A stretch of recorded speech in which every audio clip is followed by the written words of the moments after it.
ਵਾਹਿਗੁਰੂ ਸਾਹਿਬ ਜੀ।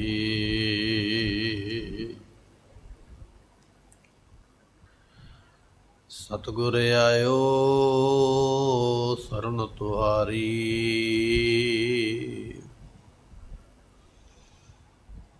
ਮਿਲੈ ਸੂਖ ਨਾਮ ਹਰ ਸੋਭਾ,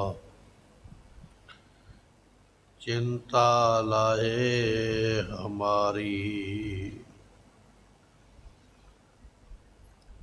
अवर न सूझै दूजी ठाहर, हार पर्यो तो द्वारी। लेखा छोड़ अलेखै छूटै, हम निर्गुण लेहो उबारी।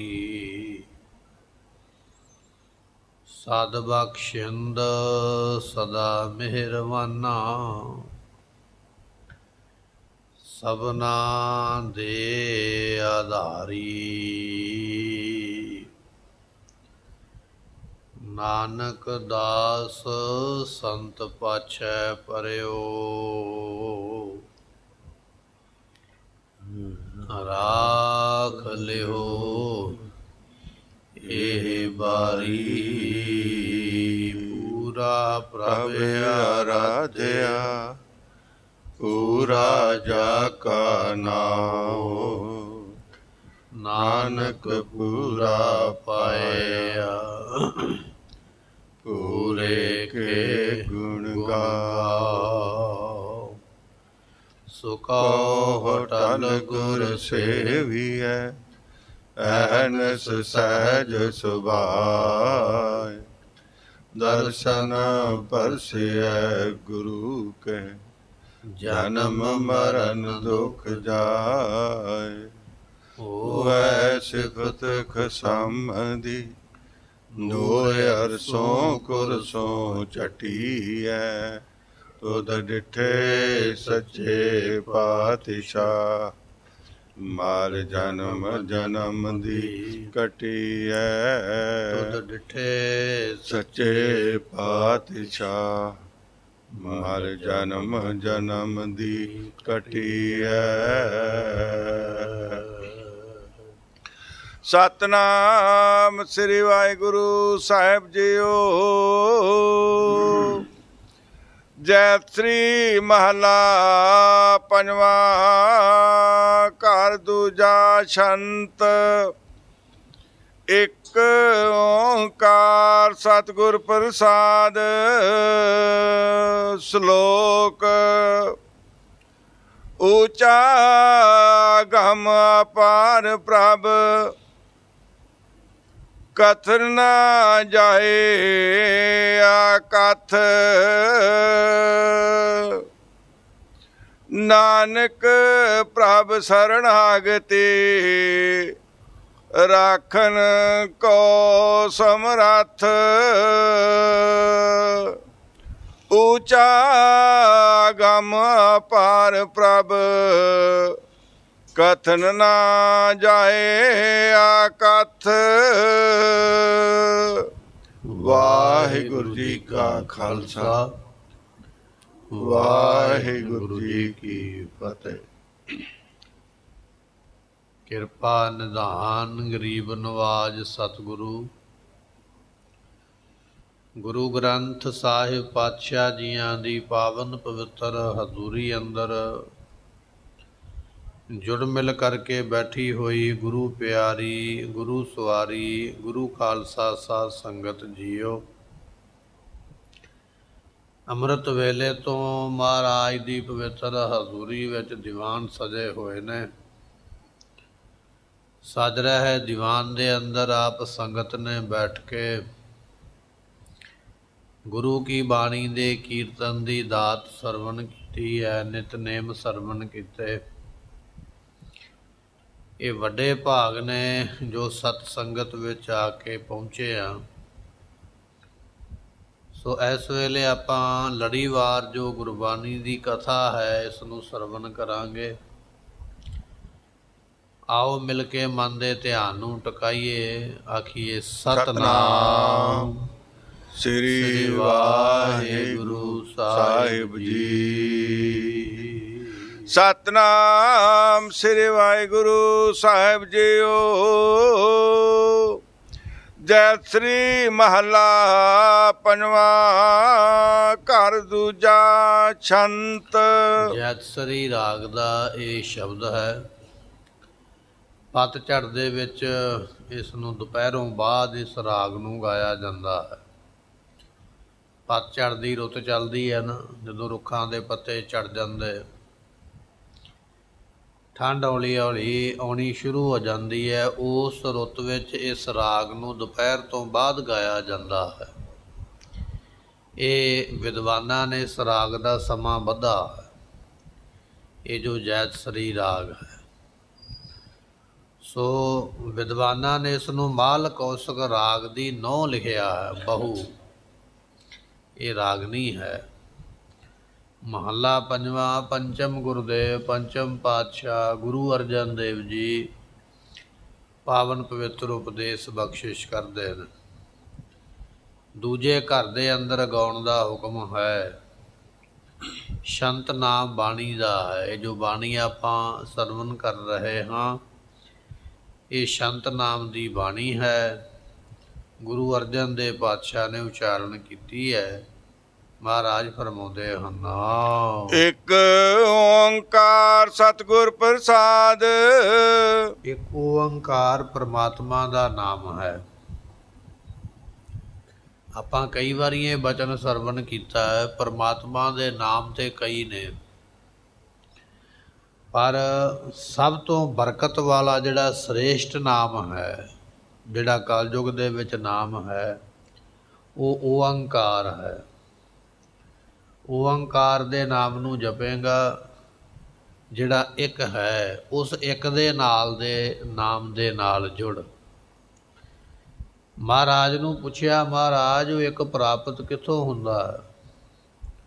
ਤੇ ਸਤਿਗੁਰੂ ਕਹਿਣ ਲੱਗੇ, ਸਤਿਗੁਰ ਪ੍ਰਸਾਦ। ਉਹ ਪ੍ਰਾਪਤ ਹੁੰਦਾ ਗੁਰੂ ਦੀ ਕਿਰਪਾ ਨਾਲ, ਗੁਰੂ ਦੀ ਬਖਸ਼ਿਸ਼ ਨਾਲ ਪ੍ਰਾਪਤ ਹੁੰਦਾ। ਗੁਰੂ ਦੀ ਮਿਹਰ ਤੋਂ ਬਿਨਾਂ ਉਹ ਓੰਕਾਰ ਦੀ ਪ੍ਰਾਪਤੀ ਨਹੀਂ ਹੈ। ਸ਼ਲੋਕ। ਸਤਿਗੁਰੂ ਜੀ ਸ਼ਲੋਕ ਬਖਸ਼ਿਸ਼ ਕਰਦੇ ਨੇ। ਗੁਰਮੁਖੋ ਸ਼ਲੋਕ ਨਾਮ ਛੰਦ ਦਾ ਵੀ ਹੈ। ਜਿਸ ਤਰ੍ਹਾਂ ਦੋਹਰਾ ਹੈ, ਚੌਪੀ ਹੈ, ਕਵਿਤ ਹੈ, ਇਸੇ ਤਰ੍ਹਾਂ ਸ਼ਲੋਕ ਵੀ ਕਵਿਤਾ ਦੇ ਵਿੱਚ ਲਿਖਣ ਵਾਲੇ ਜਿਹੜੇ ਨੇ ਉਹ ਲਿਖਦੇ ਨੇ। ਤੇ ਸ਼ਲੋਕ ਤੋਂ ਦੂਜਾ ਭਾਵ ਲੈ ਲੈਣਾ ਹੈ ਸਵੈ ਲੋਕ। ਸਵੈ ਲੋਕ ਉਹ ਹੈ ਜਿਸ ਲੋਕ ਤੋਂ ਇਹ ਬਾਣੀ ਆਈ ਹੈ। ਜਿਹੜੇ ਇਸ ਬਾਣੀ ਦੀ ਕਮਾਈ ਕਰਨਗੇ, ਜਾਂ ਜਿਹੜਾ ਆਪਾਂ ਸ਼ਬਦ ਸਰਵਨ ਕਰਨ ਜਾ ਰਹੇ ਹਾਂ, ਜਿਹੜੇ ਇਹ ਸ਼ਬਦ ਦੀ ਕਮਾਈ ਕਰ ਲੈਣਗੇ, ਉਸ ਲੋਕ ਦੇ ਵਾਸੀ ਹੋ ਜਾਣਗੇ ਜਿਸ ਲੋਕ ਦੇ ਵਿੱਚੋਂ ਇਹ ਬਾਣੀ ਆਈ ਹੈ। ਤੇ ਵਾਹੋ ਵਾਹੋ ਬਾਣੀ ਨਿਰੰਕਾਰ ਹੈ। ਇਹ ਬਚਨ ਮਹਾਰਾਜ ਜੀਆਂ ਦਾ ਕਿ ਇਹ ਬਾਣੀ ਨਿਰੰਕਾਰ ਦੇ ਦੇਸ਼ ਵਿੱਚੋਂ ਆਈ ਹੈ, ਜਿੱਥੇ ਨਿਰੰਕਾਰ ਦਾ ਵਾਸਾ ਹੈ। ਤੇ ਜਿਹੜੇ ਇਸ ਬਾਣੀ ਨੂੰ ਪੜ੍ਹਨਗੇ ਉਹ ਵੀ ਨਿਰੰਕਾਰ ਦੇ ਦੇਸ਼ ਦੇ ਵਾਸੀ ਬਣ ਜਾਣਗੇ। ਸ਼ਲੋਕ ਤੋਂ ਭਾਵ ਹੈ ਸਵੈ ਲੋਕ ਦੀ ਪ੍ਰਾਪਤੀ ਕਰਵਾਉਣ ਵਾਲਾ, ਜਿਸ ਨੂੰ ਪੜ੍ਹ ਕੇ ਉਹ ਲੋਕ ਮਿਲੇ ਜਿੱਥੋਂ ਇਹ ਬਾਣੀ ਆਈ ਹੈ। ਤੇ ਉਹ ਬਾਣੀ ਫਿਰ ਸੱਚਖੰਡ ਵਿੱਚੋਂ ਆਈ ਹੈ, ਪ੍ਰਮਾਤਮਾ ਨੇ ਬਖਸ਼ਿਸ਼ ਕੀਤੀ ਹੈ। ਜਿਹੜੇ ਇਸ ਸ਼ਲੋਕ ਦੀ ਕਮਾਈ ਕਰਨਗੇ, ਮਹਾਰਾਜ ਕਹਿਣ ਲੱਗੇ ਇਹ ਜੀਵ ਫਿਰ ਉਸ ਲੋਕ ਵਿੱਚ ਪਹੁੰਚ ਜਾਣਗੇ, ਸੱਚਖੰਡ ਦੀ ਪ੍ਰਾਪਤੀ ਵਾਲੇ ਹੋ ਜਾਂਦੇ ਹਨ। ਉੱਚਾ ਗਮ ਅਪਾਰ ਪ੍ਰਭ। ਸਤਿਗੁਰੂ ਪਾਤਸ਼ਾਹ ਕਹਿਣ ਲੱਗੇ ਉਹ ਜੋ ਅਪਾਰ ਹੈ ਨਾ ਪਰਮਾਤਮਾ, ਉਹ ਭਾਈ ਬਹੁਤ ਉੱਚਾ ਹੈ। ਉਹਦੇ ਵਰਗਾ ਉੱਚਾ ਕੋਈ ਨਹੀਂ ਹੈ। ਅਤ ਉੱਚਾ ਤਾਕਾ ਦਰਬਾਰਾ ਅੰਤ ਨਹੀਂ ਕੇਸ਼ ਪਾਰਾਵਾਰ। ਉਹਦਾ ਜਿਹੜਾ ਦਰਬਾਰ ਹੈ ਨਾ, ਸਰੂਪ, ਉਹ ਬਹੁਤ ਉੱਚਾ ਹੈ, ਬੜਾ ਵਿਸ਼ਾਲ ਹੈ। ਅਗਮ ਅਗੋਚਰਾ ਤੇਰਾ ਅੰਤ ਨਾ ਪਾਇਆ। ਉਹ ਇੰਨਾ ਵੱਡਾ ਹੈ ਵੀ ਉਹਦਾ ਅੰਤ ਕਿਸੇ ਨੇ ਵੀ ਨਹੀਂ ਪਾਇਆ। ਜੇ ਮੇਰੇ ਵਿੱਚ ਸਮਰੱਥਾ ਨਹੀਂ ਤੇ ਮੈਂ ਉਹਦਾ ਅੰਤ ਨਹੀਂ ਪਾਇਆ, ਤੇ ਇਹਦਾ ਮਤਲਬ ਇਹ ਨਹੀਂ ਵੀ ਕਿਸੇ ਨੇ ਵੀ ਨਹੀਂ ਪਾਇਆ। ਦੁਨੀਆ ਦੇ ਵਿੱਚ ਭਾਵੇਂ ਕੋਈ ਸਮਰੱਥਾ ਵਾਲਾ ਹੈ ਤੇ ਭਾਵੇਂ ਕੋਈ ਨਹੀਂ, ਭਾਵੇਂ ਕੋਈ ਪਹੁੰਚ ਵਾਲਾ ਹੈ ਤੇ ਭਾਵੇਂ ਕੋਈ ਨਹੀਂ, ਪਰਮਾਤਮਾ ਦਾ ਅੰਤ ਕਿਸੇ ਨੇ ਵੀ ਨਹੀਂ ਪਾਇਆ। ਉਹ ਇੰਨਾ ਬੇਅੰਤ ਹੈ, ਇੰਨਾ ਵੱਡਾ ਹੈ। ਸਤਿਗੁਰੂ ਬਖਸ਼ਿਸ਼ ਕਰਦੇ ਉੱਚਾ ਅਗਮ ਅਪਾਰ ਪ੍ਰਭ, ਉਹ ਜਿਹੜਾ ਪਰਮਾਤਮਾ ਹੈ ਉਹ ਅਪਾਰ ਹੈ, ਉਹਦਾ ਪਾਰਾਵਾਰ ਕੋਈ ਨਹੀਂ। ਨਾ ਉਹਦਾ ਕੋਈ ਪਾਰਾਵਾਰ ਹੈ, ਨਾ ਉਹਦੇ ਜਿੰਨਾ ਕੋ ਉੱਚਾ ਹੈ। ਤੇ ਉਸ ਪਰਮਾਤਮਾ ਤੱਕ ਪਹੁੰਚਣ ਵਾਸਤੇ ਅਗਮ ਤੋਂ ਭਾਵ ਹੁੰਦਾ ਗੁਰਮੁਖੋ ਜਿਹੜੇ ਵੇਦ ਨੇ, ਸ਼ਾਸਤਰ ਨੇ, ਸਿਮਰਤੀਆਂ ਨੇ, ਪੁਰਾਣ ਨੇ, ਕੁਰਾਨ ਨੇ, ਧਾਰਮਿਕ ਗ੍ਰੰਥ ਨੇ ਨਾ, ਇਹਨਾਂ ਵਿੱਚ ਪਰਮਾਤਮਾ ਦਾ ਜ਼ਿਕਰ ਜ਼ਰੂਰ ਹੈ। ਪਰ ਕਹਿਣ ਲੱਗੇ ਇਹ ਜਿਹੜੇ ਸ਼ਾਸਤਰ ਨੇ ਇਹ ਵੀ ਉਹਦੇ ਮੁਕਾਬਲੇ ਪਹੁੰਚਦੇ ਨਹੀਂ, ਇਹ ਵੀ ਉੱਥੋਂ ਤੱਕ ਲਿਜਾ ਨਹੀਂ ਸਕਦੇ। ਗੁਰੂ ਕਿਹਾ ਸਿੱਖਾ ਤੇਰੇ ਵੱਡੇ ਭਾਗ ਨੇ ਜੋ ਗੁਰੂ ਨਾਨਕ ਦੇਵ ਪਾਤਸ਼ਾਹ ਨੇ ਤੈਨੂੰ ਬਾਣੀ ਬਖਸ਼ੀ ਹੈ। ਇਸ ਬਾਣੀ ਤੋਂ ਪਹਿਲਾਂ ਜਪ ਕਰਨ ਵਾਲੇ, ਤਪ ਕਰਨ ਵਾਲੇ ਬੜੇ ਦੁਨੀਆ ਵਿੱਚ ਆਏ, ਪਰ ਪ੍ਰਾਪਤੀ ਨਹੀਂ ਹੈ। ਗੁਰਸਿੱਖੀ ਸੁਖ ਤਿਲ ਨਾ ਲਹੰਦੇ। ਭਾਈ ਗੁਰਦਾਸ ਨੇ ਲਿਖਿਆ, ਕਹਿਣ ਲੱਗੇ ਜਿਹੜਾ ਗੁਰਸਿੱਖੀ ਦਾ ਸੁਖ ਹੈ ਨਾ ਗੁਰਮੁਖੋ, ਉਹਦੇ ਤਿਲ ਜਿੰਨੇ ਸੁਖ ਨੂੰ ਵੀ ਕੋਈ ਵਿਅਕਤੀ ਪਹੁੰਚ ਨਹੀਂ ਸਕਿਆ। ਤੇ ਪੁੱਛਿਆ ਭਾਈ ਗੁਰਦਾਸ ਜੀ ਆਪ ਜੀ ਥੋੜਾ ਖੁੱਲ੍ਹ ਕੇ ਸਾਨੂੰ ਇਹਦੇ ਬਾਰੇ ਦੱਸੋ। ਤੇ ਕਹਿਣ ਲੱਗੇ ਲੱਖ ਜਪ ਤਪ ਲੱਖ ਸੰਜਮਾ। ਜਪ ਕਰ ਲਾ ਪਾਣੀ ਵਿੱਚ ਖੜ ਕੇ, ਤਪ ਕਰ ਲਾ ਅੱਗ ਬਾਲ ਕੇ, ਨਾਲ ਪੜ੍ਹ ਮੰਤਰਾਂ ਨੂੰ, ਔਰ ਇੱਕ ਵਾਰੀ ਨਹੀਂ ਲੱਖਾਂ ਵਾਰੀ ਜਾਪ ਕਰ, ਲੱਖਾਂ ਵਾਰੀ ਤਪ ਕਰ। ਪਾਣੀ ਵਿੱਚ ਖੜ ਕੇ ਨਾ ਇੱਕ ਮੰਤਰ ਨੂੰ ਵਾਰ-ਵਾਰ ਜਪੀ ਜਾਣਾ, ਉਹਦੀ ਗਿਣਤੀ ਕਰਨੀ ਵੀ ਆਹ ਮੰਤਰ ਮੈਂ 1.25 ਲੱਖ ਵਾਰੀ ਜਪਿਆ, ਆਹ ਮੰਤਰ ਮੈਂ 2.5 ਲੱਖ ਵਾਰੀ ਜਪਿਆ, ਆਹ ਮੰਤਰ ਮੈਂ 33 ਲੱਖ ਜਾਂ ਵਾਰੀ ਜਪਿਆ। ਮਹਾਰਾਜ ਕਹਿਣ ਲੱਗੇ ਕੋਈ 33 ਲੱਖ ਵਾਰੀ ਜਪਦਾ ਹੈ, ਕੋਈ 36 ਲੱਖ ਵਾਰੀ ਜਪਦਾ ਹੈ, ਕੋਈ 1.25 ਲੱਖ ਵਾਰੀ ਜਪਦਾ ਹੈ। ਜਪ ਕਰ ਲਾ, ਤਪ ਕਰ ਲਾ, ਮੰਤਰਾਂ ਨੂੰ ਪੜ੍ਹੀ ਜਾ। ਲੱਖ ਸੰਜਮਾ। ਸੰਜਮ ਤੋਂ ਭਾਵ ਹੁੰਦਾ ਹੈ ਕਿ ਆਪਣੇ ਸਰੀਰ ਨੂੰ 4 ਚੁਫੇਰਿਓਂ ਬੰਨ੍ਹ ਕੇ ਰੱਖਣਾ, ਸੰਜਮ ਰੱਖਣਾ। ਅੱਖਾਂ ਦਾ ਵੇਖਣਾ ਨਹੀਂ ਕਿਸੇ ਵੱਲ ਬੁਰਾ, ਅੱਖਾਂ ਕਈ ਬੰਦ ਹੀ ਰੱਖਦੇ। ਕਈ ਮਹਾਤਮਾ ਇਹੋ ਜਿਹੇ ਅੱਖਾਂ ਹੀ ਬੰਦ ਰੱਖਦੇ, ਕਹਿਣ ਲੱਗੇ ਅੱਖਾਂ ਨਾਲ ਵੇਖਾਂਗੇ ਮਨ ਵਿੱਚ ਵਿਕਾਰ ਆਉਣਗੇ, ਵੇਖੀਏ ਹੀ ਨਾ। ਕਈ ਮਹਾਤਮਾ ਇਹੋ ਜਿਹੇ ਨੇ ਕਹਿਣ ਲੱਗੇ ਕੰਨਾਂ ਨਾਲ ਸੁਣਨਾ ਹੀ ਨਹੀਂ, ਸੁਣਾਂਗੇ ਲੋਕ ਨਿੰਦਿਆ ਅਤੇ ਚੁਗਲੀ ਕਰਨਗੇ, ਆਪਾਂ ਸੁਣਨਾ ਹੀ ਨਹੀਂ ਹੈ। ਅਤੇ ਕੁਝ ਮਹਾਤਮਾ ਐਸੇ ਵੀ ਨੇ ਜਿਹੜੇ ਕਹਿੰਦੇ ਮੁਨੀ ਆ, ਅਸੀਂ ਬੋਲਦੇ ਹੀ ਨਹੀਂ ਕਿਸੇ ਦੇ ਨਾਲ। ਕਈਆਂ ਨੇ ਪ੍ਰਸ਼ਾਦਾ ਤਿਆਗਿਆ ਹੋਇਆ, ਕਈਆਂ ਨੇ ਫਲ ਤਿਆਗਿਆ ਹੋਇਆ, ਕਈਆਂ ਨੇ ਕੁਝ ਹੋਰ ਵਸਤੂ ਛੱਡੀ ਹੋਈ ਹੈ। ਭਾਈ ਗੁਰਦਾਸ ਜੀ ਕਹਿਣ ਲੱਗੇ ਲੱਖ ਕਰ ਲੈ ਜਪ, ਲੱਖ ਕਰ ਲੈ ਤਪ, ਲੱਖਾਂ ਕਰ ਲੈ ਸੰਜਮ। ਸੰਜਮ ਤੋਂ ਭਾਵ ਕਿ ਆਪਣੇ ਆਪ ਨੂੰ ਬੰਨ੍ਹ ਕੇ ਰੱਖਣਾ, ਇਹ ਵੀ ਸਾਰੇ ਕਰ ਲੈ। ਹੋਮ ਜਗ ਲੱਖ ਵਰਤ ਕਰੰਦੇ। ਹੋਮ ਜਗ ਵੀ ਕਰ ਲੈ।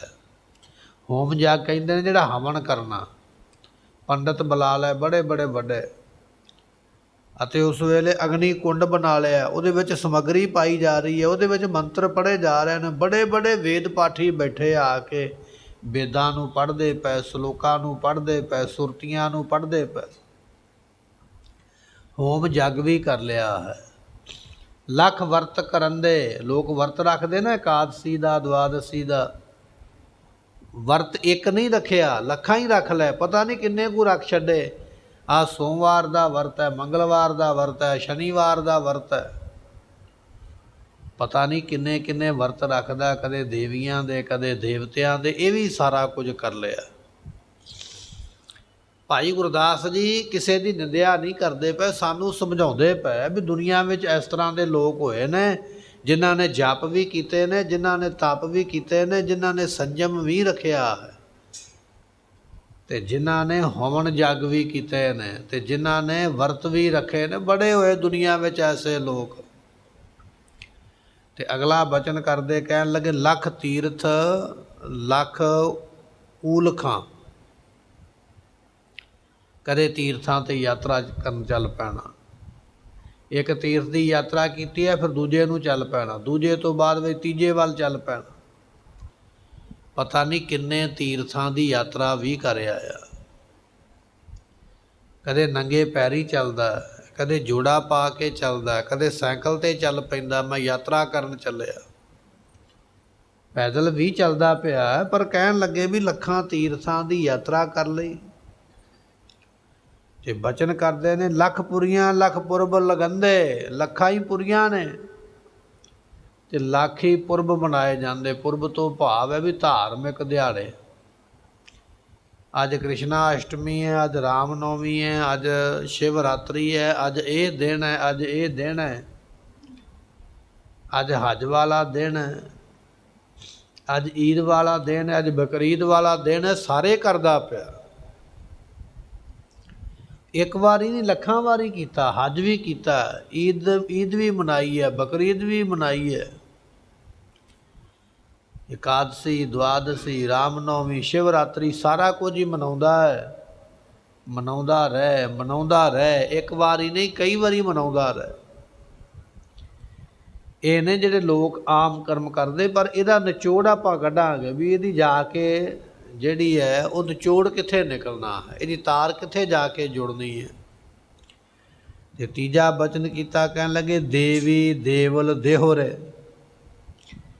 ਦੇਵੀਆਂ ਦੀ ਪੂਜਾ ਕਰ ਲਈ, ਦੇਵੀਆਂ ਨੂੰ ਬਲੀ ਦੇ ਦਿੱਤੀ, ਦੇਵੀਆਂ ਨੂੰ ਪ੍ਰਸ਼ਾਦ ਚੜ੍ਹਾ ਦਿੱਤਾ। 9 ਕਰੋੜ ਦੇਵੀ ਹੈ, 9 ਕਰੋੜ ਦੇਵੀਆਂ ਦਾ ਪ੍ਰਸ਼ਾਦ, ਉਹਨਾਂ ਦੇ ਨਾਮ ਲੈਣੇ। ਤੇ ਇਸੇ ਤਰ੍ਹਾਂ ਦੇਵੀ ਤੋਂ ਅੱਗੇ ਫਿਰ ਦੇਵਲ, ਦੇਵਲ ਤੋਂ ਭਾਵ ਜਿਹੜੇ ਦੇਵਤੇ। 33 ਕਰੋੜ ਦੇਵਤਾ, ਇੱਕ ਨਹੀਂ ਦੋ ਨਹੀਂ। ਫਿਰ ਉਹਨਾਂ ਦੇ ਪ੍ਰਸ਼ਾਦ, ਇਹ ਸ਼ੀਰਨੀ ਦਾ ਪ੍ਰਸ਼ਾਦ ਛਕਦਾ ਹੈ, ਲੱਡੂ ਦਾ ਖਾਂਦਾ ਹੈ, ਮਿੱਠੇ ਦਾ ਖਾਂਦਾ ਹੈ, ਨਮਕੀਨ ਖਾਂਦਾ। 33 ਕਰੋੜ ਦੇਵਤਿਆਂ ਨੂੰ ਵੀ ਮੰਨ ਲਿਆ। 33 ਕਰੋੜ ਦੇਵਤਿਆਂ ਦੇ ਸਥਾਨ ਵੀ ਜਾ ਕੇ ਪੂਜ ਲੈ। ਲੱਖ ਪੁਜਾਰੀ ਪੂਜ ਕਰੰਦੇ, ਉਹਨਾਂ ਮੰਦਰਾਂ ਵਿੱਚ ਬੈਠੇ ਹੋਏ ਨੇ ਪੁਜਾਰੀ, ਪੂਜਾ ਕਰਨ ਵਾਲੇ। ਉੱਥੇ ਜਾ ਕੇ ਦੱਸਣਾ ਪਵੇਗਾ ਮੈਂ ਪੂਜਾ ਕਰਾਉਣੀ ਆ। ਉਹ ਦੱਸਣਗੇ ਆ ਵਸਤੂਆਂ ਬਾਜ਼ਾਰ 'ਚੋਂ ਲੈ ਕੇ ਆ। ਬਾਜ਼ਾਰ ਦੇ ਵਿੱਚੋਂ ਵਸਤੂਆਂ ਲਿਆਂਦੀਆਂ, ਖਰੀਦ ਕੇ, ਪੈਸਾ ਖਰਚ ਕੇ, ਫਿਰ ਉਹਨਾਂ ਦੀ ਪੂਜਾ ਕਰਵਾਈ ਹੈ। ਦੇਵਤਿਆਂ ਨੂੰ ਆਹੂਤੀ ਦਿੱਤੀ ਹੈ, ਦੇਵਤਿਆਂ ਦੀਆਂ ਜੋ ਜੋ ਮੰਗਾਂ ਸਾਨੂੰ ਪੂਰੀਆਂ ਕੀਤੀਆਂ। ਕਹਿਣ ਲੱਗੇ ਇਹ ਵੀ ਕਰ ਲਿਆ ਬੰਦੇ ਨੇ ਆ ਕੇ ਦੁਨੀਆ ਵਿੱਚ। ਤੇ ਫਿਰ ਅਗਲਾ ਬਚਨ ਕਰਦੇ ਜਲ ਥਲ ਮਹੀ ਅਲ ਭਰਮ ਦੇ। ਕਈ ਉਹ ਨੇ ਜਿਨ੍ਹਾਂ ਦੀ ਯਾਤਰਾ ਧਰਤੀ ਦੇ ਉੱਪਰ ਚੱਲਦੀ ਰਹਿੰਦੀ ਹੈ, ਇੱਕ ਜਗ੍ਹਾ ਤੋਂ ਦੂਜੀ, ਦੂਜੀ ਤੋਂ ਤੀਜੀ। ਉਹਨਾਂ ਨੂੰ ਕਿਹਾ ਜਾਂਦਾ ਬਿਹੰਗਮ। ਗੁਰਮੁਖੋ ਬਿਹੰਗਮ ਕਹਿੰਦੇ ਨੇ ਪੰਛੀ ਨੂੰ। ਬਿਹੰਗ ਪੰਛੀ ਦਾ ਨਾਮ ਹੈ। ਪੰਛੀ ਇੱਕ ਟਾਹਣੀ 'ਤੇ ਬੈਠਾ, ਦੂਜੇ ਦਿਨ ਦੂਜੇ, ਤੀਜੇ ਦਿਨ ਤੀਜੇ, ਅੱਗੇ ਤੋਂ ਅੱਗੇ ਤੁਰਿਆ ਗਿਆ। ਕਈ ਮਹਾਤਮਾ ਨੇ ਜਿਨ੍ਹਾਂ ਦਾ ਸੁਭਾਅ ਪੰਛੀ ਵਰਗਾ, ਵੀ ਪੱਕੀ ਇੱਟ ਲਾ ਕੇ ਨਹੀਂ ਕਿਤੇ ਵੀ ਰਹਿਣਾ। ਅੱਜ ਰਾਤ ਇੱਥੇ ਕੱਟੀ ਹੈ, ਕੱਲ੍ਹ ਨੂੰ ਅਗਲੇ ਪਿੰਡ, ਫਿਰ ਅਗਲੇ ਪਿੰਡ, ਸਾਰੀ ਉਮਰ ਧਰਤੀ ਦਾ ਭ੍ਰਮਣ ਕਰਦੇ ਰਹਿਣਾ। ਮਹਾਰਾਜ ਕਹਿਣ ਲੱਗੇ ਥਲ ਵਿੱਚ ਘੁੰਮਦਾ ਰਿਹਾ, ਕਦੇ ਮਾਰੂ ਥਲ ਦੇ ਵਿੱਚ ਘੁੰਮਦਾ ਰਿਹਾ, ਕਦੇ ਧਰਤੀ 'ਤੇ ਘੁੰਮਦਾ ਰਿਹਾ। ਅਗਲਾ ਬਚਨ ਮਹਾਰਾਜ ਨੇ ਲਿਖਿਆ ਜਲ। ਜਲ ਨਾਮ ਪਾਣੀ ਦਾ। ਕੁਝ ਲੋਕ ਪਾਣੀ ਵਿੱਚ ਸਮਾਧੀ ਲਾ ਲੈਂਦੇ, ਕਿੰਨਾ ਕਿੰਨਾ ਸਮਾਂ ਸਾਹ ਰੋਕ ਕੇ ਪਾਣੀ ਵਿੱਚ ਬੈਠਦੇ। ਕੁਝ ਲੋਕ ਪਾਣੀ ਵਿੱਚ ਯਾਤਰਾ ਕਰਦੇ, ਜਾ ਕੇ ਵੱਖ ਵੱਖ ਟਾਪੂਆਂ ਵਿੱਚ ਜਾਣ ਦੀ ਇੱਛਾ ਰੱਖਦੇ। ਜਲ ਥਲ ਮਹੀ ਅਲ ਭਰਮ ਦੇ, ਕਰਮ ਧਰਮ ਲਖ ਫੇਰ ਫਰੰਦੇ। ਧਰਮ ਆਹ ਗੱਲ ਕਹਿੰਦਾ ਹੈ, ਇਹ ਕੰਮ ਕਰਨਾ। ਧਰਮ ਦੇ ਵਿੱਚ ਆਹ ਕਰਮ ਲਿਖਿਆ, ਇਹ ਵੀ ਕਰਨਾ ਹੈ। ਧਰਮ ਦੇ ਮੁਤਾਬਕ ਕੰਮ ਕਰਨਾ ਹੈ। ਧਰਮ ਦੇ ਵਿੱਚ ਲਿਖਿਆ ਵੀ ਇਸ ਪਾਸੇ ਨੂੰ ਮੂੰਹ ਕਰਕੇ ਰੋਟੀ ਖਾਣੀ ਤੇ ਉਸੇ ਪਾਸੇ ਹੀ ਖਾਣੀ। ਜੇ ਉਹ ਧਾਰਮਿਕ ਕਿਤਾਬ ਦੇ ਵਿੱਚ ਲਿਖਿਆ ਵੀ ਤੂੰ ਆਹ ਚੀਜ਼ ਨਹੀਂ ਖਾਣੀ ਹੈ, ਉਹਦਾ ਪਰਹੇਜ਼ ਕਰਨਾ। ਜੋਤਿਸ਼ ਵਿਦਿਆ ਵਾਲੇ ਦੱਸਦੇ ਨਾ, ਇਸ ਰੰਗ ਦੀ ਤੂੰ ਸਬਜ਼ੀ ਨਹੀਂ ਖਾਣੀ, ਆਹ ਫਲਾਣੀ ਰੰਗ ਦਾ ਤੂੰ ਆਹ ਕੱਪੜਾ ਨਹੀਂ ਪਾਉਣਾ। ਉਹ ਵੀ ਸਾਰਾ ਕੁਝ ਕਰ ਲਿਆ। ਜਿਵੇਂ ਜਿਵੇਂ ਜੋਤਸ਼ੀ ਨੇ ਦੱਸਿਆ, ਕੱਪੜੇ ਵੀ ਛੱਡ ਦਿੱਤੇ ਉਸ ਰੰਗ ਦੇ ਪਾਉਣੇ, ਉਸ ਪਾਸੇ ਨੂੰ ਮੂੰਹ ਕਰਕੇ ਬੈਠਣਾ ਛੱਡ ਦਿੱਤਾ, ਉਸ ਰੰਗ ਦੀ ਸਬਜ਼ੀ ਛੱਡ ਦਿੱਤੀ ਹੈ। ਕਰਮ ਧਰਮ ਲਖ ਫੇਰ ਫਰੰਦੇ। ਫਿਰਦੇ ਰਹਿ, ਕਰਮ ਕਰਦੇ ਰਹਿ। ਧਰਮ ਦੇ ਕਰਮਾਂ ਨੂੰ ਕਰ ਕਰਕੇ ਉਮਰਾਂ ਬਤੀਤ ਕੀਤੀ।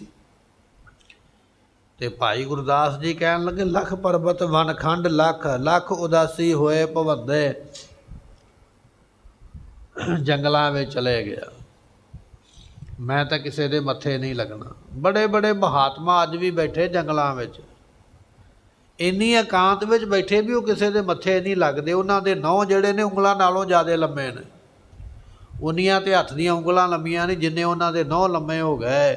उन्होंने अखां के भरवटे इन्ने लम्मे ने कि आके सारे मूँह नूं ढक लेंदे। पता नहीं किन्ने कू सालों तो जंगलों में बैठे हुए।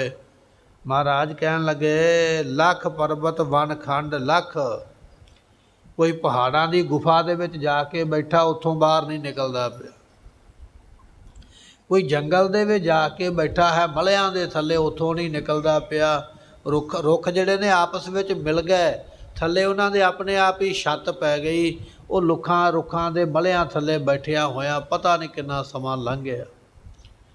पहाड़ों दीयां गुफावां विच बैठिया पता नहीं कितना समा लंघ गया, किन्नी उमरां लंघ गई है। लख उदासी होए भवंदे, उदासीए बन के माँ छड़ दिती, भरा छड़ दिते, भैणां छड़ दित्तियां, बच्चे छड़ दिते, घर वाली छड़ दिती है, जमीन जायदाद छड़ दिती है, घर बार छड़ दिता। इहो जिहे उदासी बने भी सब कुछ छड़ के चले गए। दर कर महला हस्ती घोड़े छोड़ वलायत देस गए, पीर पैगंबर सालक साधक छोड़ी दुनिया थाए पै। दर घर महला, घर का दरवाजा छड़ दिता, महल छड़ दिता, हस्ती घोड़े घोड़े छड़ दिते, हाथी छड़ दिते। दर कर महला हस्ती घोड़े छोड़ वलायत, वलायत की यात्रा विदेशों की यात्रा छड़ दी। मैं नहीं किते भी जाना, मेरा नहीं जी करता। छोड़ वलायत देश गए, इन्ना कुछ किया कादे वास्ते? परमात्मा की प्राप्ति होवे। लख पर्वत वन खंड लख, लख उदासी होए भवंदे, बड़े बड़े उदासीए बैठे ने, उदासीन महापुरख घर बार त्याग के बैठे होए चुप करके बिरती विच समाधि विच। अग्नि अंग जलाए दे, इत्थे ही बस नहीं, कुछ ऐसे हठी भी ने, ऐसे जिद वाले भी ने जिन्हां ने अपना शरीर अग विच पा के साड़ दिता है। अग विच पा के शरीर साड़ देना, मंत्रां दा जाप करदियां होया अग ते बैठ जाना। ते पातशाह कहन लगे वो अग ते बैठन वाले, अग विच शरीर साड़न वाले, अपने शरीर का बलिदान देने वाले, कोई अपना हथ वढ़ के दिंदा, इत्थे ते रावण वर्गे होए जिन्हां ने अपना सिर वढ़ के दे दिता। रावण भी गुरमुखों मंत्रां दा जाप करदा सी, वेदां विचों मंत्र कढ के ते उन्हां दा जाप करना। एक मंत्र इहो जिहा कढिया उसने, उहदा जाप कीता, उहदे वास्ते अपने सिर दी बलि देनी पैनी सी। पर रावण एडा वड्डा सी, इन्ना ज्ञानी सी, इन्ना कुछ वो जानदा सी। इन्ना कुछ जानन तो मगरों भी उसने आख्या कोई गल नहीं, मैनू मंत्र की विधि पता है, मैं अपने सिर का बलिदान देवांगा। एक बारी सिर वढ़ के अग विच सुटिया, मंत्र पढ़दिया पढ़दिया सिर फिर उस तरह जुड़िया, दूजी वारी फिर दिता, तीजी वारी फिर दिता, 10 वारी सिर अपना वढ़ के अग्नि विच सुटिया, अग कुंड दे विच सुटिया, जिथे हवन हुंदा पिया, जिथे मंत्र पढ़दा पिया। 10 वारी सिर वढ़ के सुटण तो फिर जाके देवते प्रगट होए। क्या मंग रावण की चाहिदा? तेरी सेवा तो, तेरे मंत्रां तो, तेरे बलिदान तो खुश होए। ते बड़े बड़े फिर वर मंगे। रो विचार कहन लगे अग्नि अंग जलाएं दे, दुनिया में होए ने ऐसे। अजकल लोग कह देंगे नहीं नहीं रावण के 10 सिर नहीं सी, वो 10 सिरां वर्गा, उहदे कोल इक्को ही दिमाग सी, भाव के 10 बंदियां दी मत उहदे कल्ले विच सी। अजे तर्क देंदे कुछ लोग, पर महाराज ये बचन इत्थे बख्शिश करते हैं। कहन लगे नहीं, दुनिया में होए ने ऐसे जिहड़े अपना शरीर अग विच साड़ते सन, नाल मंत्र पढ़ते सन, कोई अपने शरीर की बलि दिंदा। अज भी कई थावां ते पशुआं की बलि दित्ती जाती है, कई धर्मां विच बकरे की, बकरी की, मझ की, गां की बलियां दित्तियां जांदियां ने, अज भी दित्तियां जांदियां, पशुआं दीयां बलियां देणियां। पर रावण ने किसी पशु की नहीं अपनी बलि दिती है, मैं अपने आप नूं भेंट करांगा। अग्नि अंग जलाए दे, अपने अंगां नूं अग विच पा के साड़िया। ਲੱਖ ਹਿਮਾਚਲ ਜਾਏ ਗਲੰਦੇ। ਹਿਮਾਚਲ ਤੋਂ ਭਾਵ ਹੈ ਉਹ ਵੱਡਾ ਪਹਾੜ ਜਿਸ ਨੂੰ ਬਰਫ਼ ਦਾ ਪਹਾੜ ਆਖਿਆ ਜਾਂਦਾ। ਉਸ ਪਹਾੜ ਤੇ ਜਾ ਕੇ ਆਪਣਾ ਸਰੀਰ ਗਾਲ ਲਿਆ, ਬੈਠੇ ਰਹਿ ਬਰਫ਼ ਤੇ ਚੜ੍ਹ ਕੇ, ਤੇ ਠੰਡ ਦੇ ਵਿੱਚ ਸਰੀਰ ਸੁੱਧ ਹੋ ਗਿਆ। ਉੱਥੇ ਹੀ ਬੈਠੇ ਬੈਠੇ ਗਲ ਗਏ, ਪਤਾ ਨਹੀਂ ਕਿੱਧਰ ਨੂੰ ਚਲੇ ਗਏ। ਬਰਫ਼ ਤੇ ਪੈ ਕੇ ਸਰੀਰ ਗਾਲਣ ਵਾਲੇ, ਅੱਗ ਵਿੱਚ ਪੈ ਕੇ ਸਰੀਰ ਸਾੜਨ ਵਾਲੇ ਬੜੇ ਹੋਏ ਦੁਨੀਆ ਦੇ ਵਿੱਚ। ਪਰ ਭਾਈ ਗੁਰਦਾਸ ਜੀ ਕਹਿਣ ਲੱਗੇ, ਗੁਰ ਸਿੱਖੀ ਸੁਖ ਤਿਲ ਨਾ ਲਹਾਂਦੇ। ਗੁਰੂ ਦੀ ਸਿੱਖੀ ਦਾ ਜਿਹੜਾ ਸੁਖ ਹੈ ਨਾ ਗੁਰਮੁਖੋ, ਉਹਨਾਂ ਨੂੰ ਤਿਲ ਜਿੰਨਾ ਵੀ ਨਹੀਂ ਆਇਆ ਜਿਨ੍ਹਾਂ ਦੀ ਆਪਾਂ ਕਥਾ ਸੁਣਦੇ ਪਏ।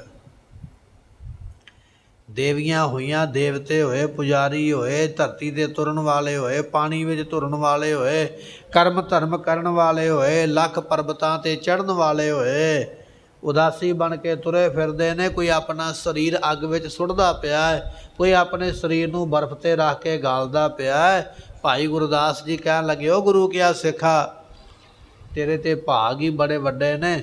ਜਿੰਨਾ ਸੁੱਖ ਤੈਨੂੰ ਬਾਣੀ ਪੜ੍ਹ ਕੇ ਆਉਂਦਾ ਹੈ, ਜਿੰਨਾ ਸੁੱਖ ਤੈਨੂੰ ਗੁਰੂ ਗ੍ਰੰਥ ਸਾਹਿਬ ਨੂੰ ਨਮਸਕਾਰ ਕਰਕੇ ਆਉਂਦਾ ਹੈ, ਜਿੰਨਾ ਸੁੱਖ ਤੈਨੂੰ ਕਥਾ ਵਿੱਚ ਬੈਠ ਕੇ ਗੁਰੂ ਦਾ ਬਚਨ ਸੁਣ ਕੇ ਆਉਂਦਾ ਹੈ, ਇਹ ਸੁੱਖ ਤੇ ਤੈਨੂੰ ਜਿਹੜੇ ਮਿਲੇ ਨੇ, ਉਹਨਾਂ ਲੋਕਾਂ ਨੂੰ ਇਹ ਸੁੱਖ ਦਾ ਤਿਲ ਜਿੰਨਾ ਵੀ ਹਿੱਸਾ ਨਹੀਂ ਮਿਲਿਆ।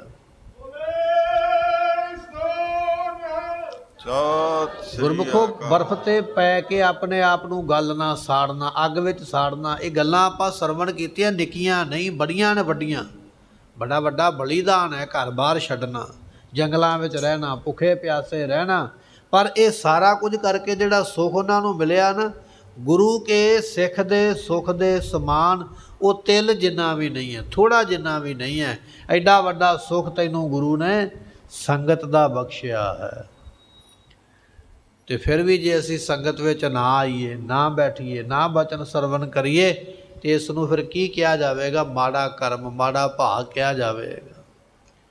ਭਾਈ ਗੁਰਦਾਸ ਜੀ ਕਹਿਣ ਲੱਗੇ, ਗੁਰੂ ਕਿਆ ਸਿੱਖਾ, ਜਿਹੜੇ ਸੁੱਖ ਤੈਨੂੰ ਸੰਗਤ ਵਿੱਚੋਂ ਮਿਲਦੇ ਪਏ ਨੇ, ਜਿਹੜੇ ਸੰਗਤ ਵਿੱਚ ਬਾਣੀ ਪੜ੍ਹ ਕੇ ਸੁੱਖ ਮਿਲਦੇ ਪਏ, ਇਹ ਤੇਰੇ ਸੁੱਖ ਦੇ ਤਿਲ ਜਿੰਨਾ ਵੀ ਸੁੱਖ ਉਹਨਾਂ ਲੋਕਾਂ ਨੂੰ ਨਹੀਂ ਮਿਲਿਆ ਜਿਨ੍ਹਾਂ ਨੇ ਪਹਾੜਾਂ ਪਰਬਤਾਂ 'ਤੇ ਆਪਣੇ ਸਰੀਰ ਨਸ਼ਟ ਕਰ ਲਏ, ਗੁਫਾਵਾਂ ਵਿੱਚ ਬੈਠੇ ਰਹੇ, ਜਟਾਧਾਰੀ ਬਣੇ ਰਹੇ। ਐਡੀ ਵੱਡੀ ਦਾਤ ਪਾਤਸ਼ਾਹ ਨੇ ਬਖਸ਼ੀ ਹੈ। ਕਹਿਣ ਲੱਗੇ, ਉੱਚਾ ਅਗਮ ਅਪਾਰ ਪ੍ਰਭ, ਉਹ ਜਿਹੜਾ ਪਰਮਾਤਮਾ ਹੈ ਉਹ ਅਪਾਰ ਹੈ, ਉਹ ਸਾਰਿਆਂ ਤੋਂ ਉੱਚਾ ਹੈ। ਉਸ ਉੱਚੇ ਪਰਮਾਤਮਾ ਨੂੰ ਵੇਦ ਸ਼ਾਸਤਰ ਵੀ ਨਹੀਂ ਲੱਭ ਸਕੇ, ਨਾ ਵੇਦਾਂ ਸ਼ਾਸਤਰਾਂ ਦੇ ਮੰਤਰ ਨਾਲ ਉਹ ਕਿਸੇ ਨੂੰ ਲੱਭਿਆ ਹੈ। ਤੇ ਬਚਨ ਆਪਾਂ ਹੁਣੇ ਸਰਵਣ ਕੀਤਾ, ਜਿੰਨੇ ਮੰਤਰ ਨੇ ਉਹ ਸਾਰੇ ਵੇਦਾਂ ਸ਼ਾਸਤਰਾਂ ਤੋਂ ਹੀ ਨਿਕਲੇ ਨੇ। ਪਰ ਪੜ੍ਹਨ ਵਾਲਿਆਂ ਨੂੰ ਤਿਲ ਜਿੰਨਾ ਸੁੱਖ ਨਹੀਂ ਮਿਲਿਆ। ਗੁਰੂ ਕਿਆ ਸਿੱਖਾ, ਤੈਨੂੰ ਬਾਣੀ ਦਿੱਤੀ ਹੈ, ਧੰਨ ਗੁਰੂ ਨਾਨਕ ਦੇਵ ਪਾਤਸ਼ਾਹ ਨੇ। ਉਸ ਬਾਣੀ ਨੂੰ ਤੂੰ ਪੜ੍ਹਦਾ, ਜਿਹੜਾ ਸੁੱਖ ਤੈਨੂੰ ਆਉਂਦਾ ਕਿਸੇ ਨੂੰ ਨਹੀਂ ਮਿਲਿਆ। ਐਸੀ ਦਾਤ ਹੈ ਕਥਨ ਨ ਜਾਏ ਅਕਥ। ਉਹ ਪਰਮਾਤਮਾ ਅਕਥ ਹੈ, ਉਹਦਾ ਕੋਈ ਕਥਨ ਨਹੀਂ ਕਰ ਸਕਦਾ। ਕਥਨ ਤੋਂ ਭਾਵ ਹੈ ਉਹਦਾ ਕੋਈ ਪੂਰਨ ਤੌਰ ਤੇ ਵਰਣਨ ਨਹੀਂ ਕਰ ਸਕਦਾ। ਪਰਮਾਤਮਾ ਇੰਨਾ ਵੱਡਾ ਹੈ, ਪਰਮਾਤਮਾ ਇੰਨਾ ਬੇਅੰਤ ਹੈ, ਤੇਰੇ ਸ਼ਬਦ ਮੁੱਕ ਜਾਣਗੇ, ਤੇਰੀ ਜ਼ੁਬਾਨ ਬੋਲਦਿਆਂ ਬੋਲਦਿਆਂ ਥੱਕ ਜਾਏਗੀ, ਇੱਥੋਂ ਤੱਕ ਤੇਰੀਆਂ ਅੱਖਾਂ ਦੇਖਣੋਂ ਰਹਿ ਜਾਣਗੀਆਂ, ਤੇਰੀ ਉਮਰਾਂ ਮੁਕੰਮਲ ਹੋ ਜਾਏਗੀ। ਇਹ ਸਾਰਾ ਕੁਝ ਕਰਦਿਆਂ ਕਰਦਿਆਂ ਪਰ ਪਰਮਾਤਮਾ ਤੇਰੇ ਕੋਲੋਂ ਅੰਤ ਦੇ ਰੂਪ ਵਿੱਚ ਨਹੀਂ ਪਾਇਆ ਜਾਏਗਾ। ਉਸ ਦੇ ਕਥਨ ਦਾ ਅੰਤ ਨਹੀਂ ਹੋ ਸਕਦਾ, ਤੇਰਾ ਅੰਤ ਹੋ ਜਾਣ। ਅੰਤ ਕੋ ਚਾਹਣ ਜੋ ਗਾਏ ਸੋ ਆਏ ਅਨੰਤ ਗੁਆਏ। ਜਿਹੜੇ ਪਰਮਾਤਮਾ ਦਾ ਅੰਤ ਕਰਨ ਵਾਸਤੇ ਤੁਰੇ, ਉਹਨਾਂ ਦਾ ਆਪਣਾ ਅੰਤ ਹੋ ਗਿਆ। ਅੱਖਾਂ ਜਵਾਬ ਦੇ ਗਈਆਂ, ਕੰਨ ਜਵਾਬ ਦੇ ਗਏ, ਜ਼ੁਬਾਨ ਬੋਲਣੋਂ ਰਹਿ ਗਈ, ਸਰੀਰ ਚੱਲਣੋਂ ਰਹਿ ਗਿਆ। ਪਰ ਕਹਿਣ ਲੱਗੇ ਪਰਮਾਤਮਾ ਦਾ ਅੰਤ ਫਿਰ ਵੀ ਉਹਨਾਂ ਨੇ ਪਾਇਆ ਨਹੀਂ ਹੈ। ਨਾਨਕ ਪ੍ਰਭ ਸ਼ਰਨਾਗਤੀ। ਬੇਨਤੀ ਕਰ ਸਤਿਗੁਰੂ ਜੀ, ਅਸੀਂ ਆਪ ਜੀ ਦੀ ਸ਼ਰਨ ਵਿੱਚ ਗਤ ਕਹੀਏ ਪ੍ਰਾਪਤ ਹੋਏ ਹਾਂ। ਮੈਂ ਆਪਣੇ ਘਰੋਂ ਚੱਲ ਕੇ ਤੁਹਾਡੇ ਦਰਬਾਰ ਵਿੱਚ ਆਇਆ, ਤੁਹਾਡੀ ਸ਼ਰਨ ਵਿੱਚ ਆਇਆ। ਮੇਰੇ ਪੱਲੇ ਕੱਖ ਨਹੀਂ ਹੈ, ਮੇਰੇ ਹੱਥ ਖੜੇ ਨੇ। ਮੈਂ ਆਪਣੇ ਆਪ ਨੂੰ ਤੁਹਾਡੇ ਸਾਹਮਣੇ ਸਿਲੰਡਰ ਕਰ ਦਿੱਤਾ। ਬਸ ਮੈਨੂੰ ਤੇ ਇੱਕ ਤੁਹਾਡੀ ਸ਼ਰਨ ਦਾ ਹੀ ਆਸਰਾ ਹੈ। ਹੁਣ ਅੱਗੋਂ ਤੁਹਾਡੀ ਮਰਜ਼ੀ ਹੈ, ਕੀ ਕਰਨਾ ਹੈ। ਰਾਖਨ ਕੋ ਸਮਰੱਥ। ਕਿਉਂਕਿ ਤੁਸੀਂ ਸਮਰੱਥ ਹੋ। ਜੇ ਤੁਸੀਂ ਚਾਹੋ ਨਾ, ਬਿਨਾਂ ਕੁਝ ਕਰਨ ਤੋਂ ਵੀ ਬਖਸ਼ਿਸ਼ ਕਰ ਸਕਦੇ ਹੋ। ਮੈਂ ਕੁਝ ਵੀ ਨਾ ਕਰਾਂ, ਪਰ ਫਿਰ ਵੀ ਜੇ ਗੁਰੂ ਚਾਹੇ ਮੇਰੇ ਕੁਝ ਵੀ ਨਾ ਕੀਤਿਆਂ ਉਹ ਬਖਸ਼ਿਸ਼ ਕਰ ਸਕਦਾ ਮੇਰੇ ਤੇ ਮਹਾਰਾਜ ਮੈਂ ਕੁਝ ਨਹੀਂ ਜੇ ਕਰ ਸਕਦਾ। ਮੈਂ ਪਹਿਲਾਂ ਹੀ ਆਪਣੀ ਹਾਰ ਮੰਨੀ ਬੈਠਾ ਵੀ ਮੇਰੇ ਕੋਲੋਂ ਕੁਝ ਨਹੀਂ ਹੋ ਸਕਦਾ, ਮੈਂ ਤੇ ਕੇਵਲ ਤੇਰੀ ਇੱਕ ਸ਼ਰਨ ਵਿੱਚ ਆ ਕੇ ਬੈਠ ਗਿਆ। ਆਪ ਜੀ ਰੱਖਿਆ ਕਰਨ ਦੇ ਸਮਰੱਥ ਹੋ, ਕਿਰਪਾ ਕਰਕੇ ਮੈਨੂੰ ਰੱਖ ਲੈਣਾ ਕਰੋ। ਸੰਤ ਜਿਉ ਜਾਨੋ ਤਿਉ ਰਾਖ, ਹਰ ਪ੍ਰਭ ਤੇਰਿਆ। ਸਤਿਗੁਰੂ ਬਖਸ਼ਿਸ਼ ਕਰਦੇ, ਹਰ ਪ੍ਰਭ ਤੇਰਿਆ। ਐ ਪਰਮਾਤਮਾ ਮੈਂ ਤੇਰੇ ਘਰ ਦਾ ਦਾਸ ਹਾਂ, ਤੇਰੇ ਘਰ ਦਾ ਸੇਵਕ ਹਾਂ, ਤੇਰੇ ਘਰ ਦਾ ਕੂਕਰ ਹਾਂ। ਤੇ ਆਪਣੇ ਕੂਕਰ ਨੂੰ ਜਿਉਂ ਜਾਣੋ, ਜਿਵੇਂ ਵੀ ਜਾਣਦੇ ਹੋ ਉਵੇਂ ਹੀ ਰੱਖ ਲਓ। ਮੈਨੂੰ ਜੇ ਸਜ਼ਾ ਦੇ ਕੇ ਬਚਾਉਣਾ ਚਾਹੁੰਦੇ ਹੋ ਤਾਂ ਸਜ਼ਾ ਦੇ ਕੇ ਬਚਾ ਲਓ, ਜੇ ਬਿਨਾਂ ਸਜ਼ਾ ਦਿੱਤਿਆਂ ਹੀ ਮੈਨੂੰ ਬਚਾਉਣਾ ਚਾਹੁੰਦੇ ਹੋ ਤਾਂ ਵੀ ਮੈਨੂੰ ਬਚਾ ਲਓ। ਜੇ ਮੈਨੂੰ ਸੰਗਤ ਵਿੱਚ ਲਿਆ ਕੇ ਬਖਸ਼ਣਾ ਚਾਹੁੰਦੇ ਹੋ ਤਾਂ ਮਹਾਰਾਜ ਸੰਗਤ ਵਿੱਚ ਲੈ ਆਓ। ਜੇ ਮੈਨੂੰ ਕੋਈ ਹੋਰ ਡੰਡ ਦੇ ਕੇ ਬਖਸ਼ਣਾ ਚਾਹੁੰਦੇ ਹੋ, ਜਿਉਂ ਜਾਣੋ ਜਿਵੇਂ ਤੁਸੀਂ ਜਾਣਦੇ ਹੋ, ਜਿਵੇਂ ਮੇਰਾ ਭਲਾ ਹੋ ਸਕਦਾ ਉਵੇਂ ਮੇਰਾ ਭਲਾ ਕਰ ਦਿਓ। ਆਪਾਂ ਨੂੰ ਕੋਈ ਵਿਅਕਤੀ ਆਖੇ ਨਾ ਵੀ ਆਹ ਕੰਮ ਕਰਨਾ ਬੜਾ ਔਖਾ ਹੈ, ਹੋ ਨਹੀਂ ਸਕਦਾ, ਤੇ ਆਪਾਂ ਉਹਨੂੰ ਕਹਿੰਦੇ ਹਾਂ ਵੀ ਜਿਵੇਂ ਵੀ ਹੁੰਦਾ ਹੈ ਨਾ, ਤੈਨੂੰ ਸਾਰੀ ਅਸੀਂ ਛੋਟ ਦਿੱਤੀ, ਜਿਵੇਂ ਵੀ ਹੁੰਦਾ ਤੂੰ ਉਵੇਂ ਕਰ ਦੇ, ਹੋਣਾ ਚਾਹੀਦਾ। ਸਤਿਗੁਰਾਂ ਦੇ ਅੱਗੇ ਵੀ ਬੇਨਤੀ ਹੈ, ਮਹਾਰਾਜ ਜਿਵੇਂ ਵੀ ਹੋ ਸਕਦਾ ਹੈ ਸਾਨੂੰ ਆਪ ਜੀ ਰੱਖ ਲੈਣਾ ਕਰੋ। ਕੀਤੇ ਗਣੋ ਅਸੰਖ ਅਵਗਣ ਮੇਰਿਆ। ਸਤਿਗੁਰੂ ਜੀ ਕੀਤੇ ਗਣੋ ਅਵਗਣ, ਮੈਂ ਕਿੰਨੇ ਕੁ ਆਪਣੇ ਅਵਗੁਣ ਗਿਣਾ। ਸਾਡੇ ਅਵਗੁਣ ਗਿਣੇ ਨਹੀਂ ਜਾ ਸਕਦੇ। ਜੇਤਾ ਸਮੁੰਦ ਸਾਗਰ ਨੀਰ ਭਰਿਆ ਤੇਤੇ, ਅਵਗਣ ਹਮਾਰੇ। ਸਮੁੰਦਰ ਵਿੱਚ ਕਿੰਨਾ ਕੁ ਪਾਣੀ ਹੈ ਕੋਈ ਨਹੀਂ ਦੱਸ ਸਕਦਾ। ਪਰਮਾਤਮਾ ਸਾਡੇ ਵਿੱਚ ਅਵਗੁਣ ਕਿੰਨੇ ਨੇ ਇਹ ਵੀ ਕੋਈ ਨਹੀਂ ਦੱਸ ਸਕਦਾ। ਕੀਤੇ ਗਣੋ ਅਸੰਖ ਅਵਗੁਣ ਮੇਰੇ ਆ। ਕੀਤੇ ਗਣੋ ਅਵਗੁਣ, ਮੈਂ ਕਿੰਨੇ ਕੁ ਆਪਣੇ ਅਵਗੁਣ ਗਿਣਾ, ਕਿਉਂਕਿ ਮੇਰੇ ਅਵਗੁਣ ਅਸੰਖ ਨੇ। ਅਸੰਖ ਤੋਂ ਭਾਵ ਬੇਅੰਤ ਨੇ, ਉਹਨਾਂ ਦੀ ਕੋਈ ਗਿਣਤੀ ਨਹੀਂ ਹੈ। ਅਸੰਖ ਅਵਗਣ ਖੱਤੇ ਫੇਰੇ। ਸਤਿਗੁਰੂ ਪਾਤਸ਼ਾਹ ਜੀ ਮੇਰੇ ਵਿੱਚ ਅਸੰਖ ਅਵਗੁਣ ਨੇ, ਬੇਗਿਣਤ, ਬੇਗਿਣਤ, ਜਿਨ੍ਹਾਂ ਦੀ ਗਿਣਤੀ ਨਹੀਂ, ਇੰਨੇ ਇੰਨੇ ਅਵਗੁਣ। ਤੇ ਖਤੇ ਤੋਂ ਭਾਵ ਹੁੰਦਾ ਗੁਨਾਹ, ਮੇਰੇ ਵਿੱਚ ਗੁਨਾਹ ਵੀ ਬੜੇ ਨੇ। ਬਾਬਾ ਫਰੀਦ ਸਾਹਿਬ ਜੀ ਕਹਿੰਦੇ ਨਾ ਗੁਨਾਹੀ ਭਰਿਆ ਮੈਂ ਫਿਰ। ਗੁਨਾਹੀ ਤੋਂ ਭਾਵ ਹੁੰਦਾ ਗੁਨਾਹਾਂ ਵਾਲਾ, ਮੇਰੇ ਵਿੱਚ ਬੜੇ ਗੁਨਾਹ। ਸਤਿਗੁਰੂ ਕਹਿਣ ਲੱਗੇ ਅਸੰਖ ਅਵਗੁਣ, ਮੇਰੇ ਵਿੱਚ ਅਵਗੁਣ ਅਸੰਖ ਨੇ, ਬੇਅੰਤ। ਤੇ ਖਤੇ ਤੋਂ ਭਾਵ ਹੁੰਦਾ ਗੁਨਾਹ। ਗੁਰਮੁਖੋ ਜਦੋਂ ਆਪਾਂ ਪਾਠ ਕਰਨਾ ਨਾ, ਇਹਨੂੰ ਖੱਤੇ ਨਹੀਂ ਕਰਨਾ। ਕਈ ਵਾਰੀ ਅਸੀਂ ਖੱਖੇ ਦੇ ਉੱਪਰ ਅਧਕ ਲਾ ਕੇ ਖੱਤੇ ਫੇਰੇ, ਖੱਤੇ ਫੇਰੇ ਨਹੀਂ, ਖਤੇ ਫੇਰੇ। ਖਤੇ ਤੋਂ ਭਾਵ ਹੁੰਦਾ ਗੁਨਾਹ, ਮੇਰੇ ਵਿੱਚ ਬੇਅੰਤ ਗੁਨਾਹ ਨਾ। ਨਿਤ ਪ੍ਰਤ ਸਦ ਭੁੱਲੀਐ। ਬੱਚਾ ਇੱਕ ਵਾਰੀ ਭੁੱਲੇ ਅਧਿਆਪਕ ਸਮਝਾਉਂਦਾ ਹੈ, ਦੂਜੀ ਵਾਰੀ ਭੁੱਲੇ ਫਿਰ ਸਮਝਾ ਦਿੰਦਾ, ਤੀਜੀ ਵਾਰੀ ਭੁੱਲੇ ਤੇ ਚਪੇੜ ਵੀ ਪੈਂਦੀ ਹੈ, ਪਰ ਬੱਚਾ ਫਿਰ ਗਲਤੀ ਕਰਨੋਂ ਹਟ ਜਾਂਦਾ ਵੀ ਮਾਰ ਪਈ ਹੈ ਦੁਬਾਰਾ ਕਰਾਂਗਾ ਹੋਰ ਮਾਰ ਪਵੇ। ਪਰ ਮਹਾਰਾਜ ਮੈਂ ਇਹੋ ਜਿਹਾ ਨਲਾਇਕ ਵਿਦਿਆਰਥੀ ਹਾਂ, ਮੈਨੂੰ ਰੋਜ਼ ਚਪੇੜਾਂ ਵੱਜਦੀਆਂ, ਪਰ ਮੈਂ ਆਪਣੀ ਗਲਤੀ ਤੋਂ ਬਾਜ਼ ਨਹੀਂ ਆਇਆ, ਮੈਂ ਨਹੀਂ ਸੁਧਰਿਆ।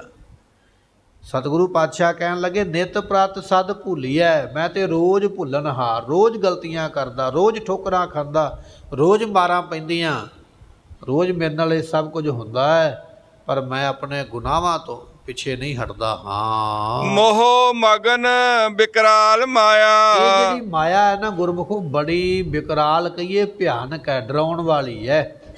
ਮਾਇਆ ਹੈ ਤੇ ਡਰਾਉਣ ਵਾਲੀ, ਡਰਾਵਨੀ ਹੈ।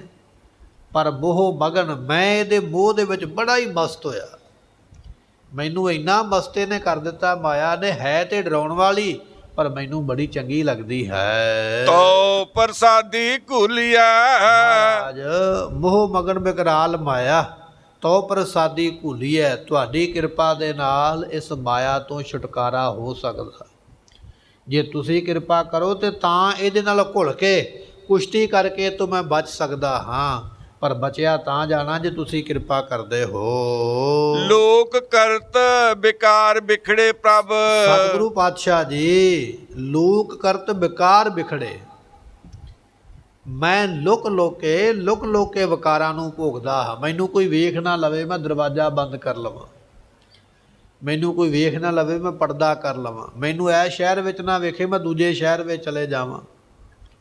ਲੂਕ ਕਰਤ ਵਿਕਾਰ ਵਿਖੜੇ, ਲੁਕ ਲੁਕ ਕੇ ਵਿਕਾਰਾਂ ਨੂੰ ਭੋਗਦਾ ਹਾਂ। ਜਿਹੜੇ ਵਿਕਾਰ ਵਿਖੜੇ ਕਹੀਏ ਬੜੇ ਡਾਢੇ ਕਠਨ ਨੇ, ਬੜੇ ਔਖੇ ਨੇ, ਉਹਨਾਂ ਵਿਕਾਰਾਂ ਨੂੰ ਵੀ ਕਰਦਾ ਹਾਂ। ਪ੍ਰਭ ਨੇੜੋਂ ਤੇ ਨੇੜਿਆ, ਮੈਂ ਭੁੱਲ ਗਿਆ ਵੀ ਤੁਸੀਂ ਨੇੜਿਆਂ ਤੋਂ ਵੀ ਨੇੜੇ ਹੋ। ਨੇੜੇ ਮੇਰਾ ਹੱਥ ਹੈ ਨਾ, ਤੂੰ ਉਹਦੇ ਨਾਲੋਂ ਵੀ ਨੇੜੇ ਹੈ। ਜਿੰਨੇ ਵੀ ਆਪਣੇ ਆਪ ਦੇ ਤੂੰ ਨੇੜੇ ਸਮਝਦਾ ਲੋਕਾਂ ਨੂੰ ਜਾਂ ਆਪਣੇ ਸਰੀਰ ਦੇ ਅੰਗਾਂ ਨੂੰ, ਪਰਮਾਤਮਾ ਤੂੰ ਉਹਨਾਂ ਸਾਰੇ ਲੋਕਾਂ ਨਾਲੋਂ, ਮੇਰੇ ਸਰੀਰ ਦੇ ਸਾਰੇ ਅੰਗਾਂ ਨਾਲੋਂ ਤੂੰ ਨੇੜੇ ਹੈ। ਤੇਰੇ ਜਿੰਨਾ ਮੇਰੇ ਨੇੜੇ ਕੋਈ ਨਹੀਂ ਹੈ। ਬਿਨਵੰਤ ਨਾਨਕ ਦਇਆ ਧਾਰੋ, ਕਾਢ ਭਵਜਲ ਫੇਰਿਆ। ਗੁਰੂ ਅਰਜਨ ਦੇਵ ਪਾਤਸ਼ਾਹ ਕਹਿਣ ਲੱਗੇ ਦਇਆ ਧਾਰੋ, ਦਇਆ ਧਾਰੋ, ਦਇਆ ਧਾਰੋ। ਮੇਰੇ ਤੇ ਕਿਰਪਾ ਕਰੋ, ਮੇਰੇ ਤੇ ਕਿਰਪਾ ਕਰੋ, ਮੇਰੇ ਤੇ ਕਿਰਪਾ ਕਰੋ।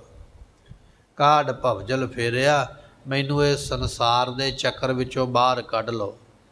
ਇਹ ਮੇਰੇ ਤੇ ਤਰਸ ਕਰੋ, ਇਹ ਮੇਰੇ ਤੇ ਰਹਿਮ ਕਰੋ। ਕਾਢ ਭਵਜਲ, ਇਸ ਸੰਸਾਰ ਦੇ ਭਵਜਲ ਸੰਸਾਰ ਵਿੱਚੋਂ ਕਾਢ ਕੀਏ ਕੱਢ ਲਓ, ਜਿਹੜੇ ਫੇਰੇ ਵਿੱਚ ਮੈਂ ਪਿਆ ਹੋਇਆ। ਫੇਰਾ ਕਿਹੜਾ? 84 ਲੱਖ ਜੂਨਾਂ ਦਾ। ਮੈਂ 84 ਲੱਖ ਜੂਨਾਂ ਦੇ ਫੇਰੇ ਵਿੱਚ ਪਿਆ ਹੋਇਆ। ਕਦੀ ਗਧਾ ਬਣਿਆ, ਘੋੜਾ ਬਣਿਆ, ਮੱਝ ਬਣਿਆ, ਗਾਂ ਬਣਿਆ, ਹਾਥੀ ਬਣਿਆ। ਇਹ ਗੇੜੇ ਮੈਨੂੰ ਪਏ ਹੋਏ। ਇਸ ਫੇਰੇ ਵਿੱਚੋਂ ਮਹਾਰਾਜ ਕੱਢ ਲਓ, ਕਿਰਪਾ ਕਰਕੇ ਮੈਨੂੰ ਬਚਾ ਲਓ। ਇਹ ਮਹਾਰਾਜ ਨੇ ਰਹਿਮਤ ਕੀਤੀ ਹੈ। ਸਮੇਂ ਦੀ ਸਮਾਪਤੀ, ਭੁੱਲਾਂ ਦੀ ਮੁਆਫੀ ਦਿਓ ਸੱਜਣ ਅਸੀਸੜੀਆਂ, ਜੋ ਹੋਵੇ ਸਾਹਿਬ ਸਿਓ ਮੇਲ। ਲੋਕ ਕਰਤ ਵਿਕਾਰ ਵਿਖੜੇ, ਪ੍ਰਭ ਨੇੜੋਂ ਤੇ ਨੇੜਿਆ। ਬਿਨਵੰਤ ਨਾਨਕ ਦਇਆ ਧਾਰੋ, ਕਾਢ ਭਵਜਲ ਫੇਰਿਆ। ਵਾਹਿਗੁਰੂ ਜੀ ਕਾ ਖਾਲਸਾ, ਵਾਹਿਗੁਰੂ ਜੀ ਕੀ ਫਤਿਹ।